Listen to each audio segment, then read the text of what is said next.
Praise the Lord. இயேசு கிறிஸ்துவின் நாமத்திலே உங்களை இந்த பைபிள் இன் டெப்த் என்கிற இந்த நிகழ்ச்சிக்கு அன்புடன் வரவேற்கிறேன். இன்றைக்கு நோவா ஒரு குடிகாரரா என்ற தலைப்பின் கீழ் நாம் சில விஷயங்களை கற்றுக்கொள்வோம்.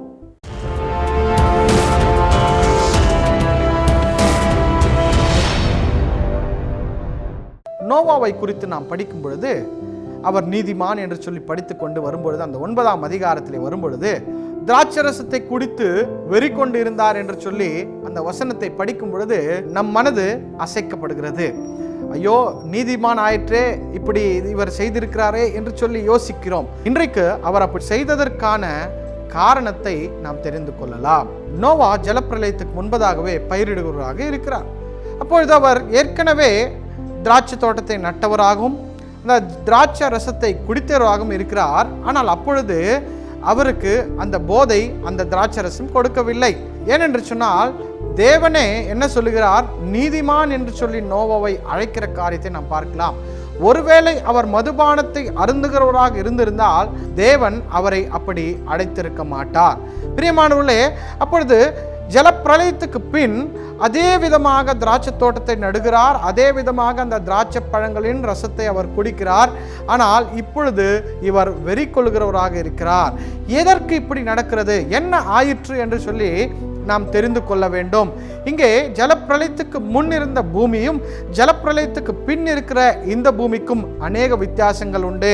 அதை பற்றி நான் இதற்கு முந்தின வீடியோக்களிலே 38, 39வது எபிசோடில் நான் பேசியிருக்கிறேன். உங்களுக்கு தேவையானவர்கள் அதையும் பார்த்து நீங்கள் புரிந்து கொள்ளுங்கள். என்ன நடக்கிறது என்று சொல்லி இந்த பூமியினுடைய நிலையை நாம் பார்த்தோம் என்று சொன்னால், ஆதியாகமம் 1ஆம் அதிகாரத்தில் தேவன் ஜலத்தின் மத்தியிலே ஒரு ஆகாய விரிவை உண்டாக்கி மேலே ஜலங்களும் கீழே ஜலங்களும் என்று பிரித்தார் அல்லவா? அந்த ஜலம் ஒரு தடுப்பை போல் இருந்து சூரியனுடைய அந்த கதிர்வீச்சை இந்த பூமிக்கு முழுமையாக கொண்டு வராததாய் இருந்தது. அப்பொழுது இந்த பூமி எப்படி இருக்கிறது என்று சொன்னால் மிகவும் குளிர்ந்த ஒரு பிரதேசமாக இருக்கிறது. எப்படி என்று சொன்னால் ஒரு ஃப்ரிட்ஜை போல இருக்கிறது. எப்படி பழங்களை உள்ளே வைத்தால் அல்லது காய்கறிகளை ஃப்ரிட்ஜுக்குள்ளே வைத்தால் அது கெடாமல் இருக்குமோ, அப்படித்தான் இந்த பூமிக்குள்ளவும் எந்த ஒரு பாக்டீரியா எந்த ஒரு நாசமோ இல்லாமல் ஒரு அழகான பூமியாய் இது இருக்கிறது. அப்பொழுது நோவா அந்த திராட்சரசத்தை தயார் செய்து அதை வைத்து பிறகு அருந்தினாலும் அதிலே ஃபெர்மெண்டேஷன் என்கிற ஒன்று நடைபெறாததினால், அந்த திராட்சரசம் புளிக்காததினால் திராட்சரசம் மயக்கத்தை கொடுக்காத ஒன்றாய் இருக்கிறது. ஆனால் எப்பொழுது இந்த ஜலப்பிரளயத்தின் போது தேவன் தண்ணீரை எல்லாம் பூமிக்கு கொண்டு வந்து விட்டாரோ, இந்த சூரியனுடைய கதிர்வீச்சு இந்த பூமிக்கு நேராய் கொண்டு வரப்பட்டதோ, அப்பொழுது இங்க பாக்டீரியாக்கள் எல்லாம் செயல்பட ஆரம்பித்து விட்டது. நோவா முன்னதை போலவே இப்பொழுதும் இந்த திராட்சரசத்தை ஆயத்தப்படுத்தி வைத்து பிறகு அருந்துகிறார்.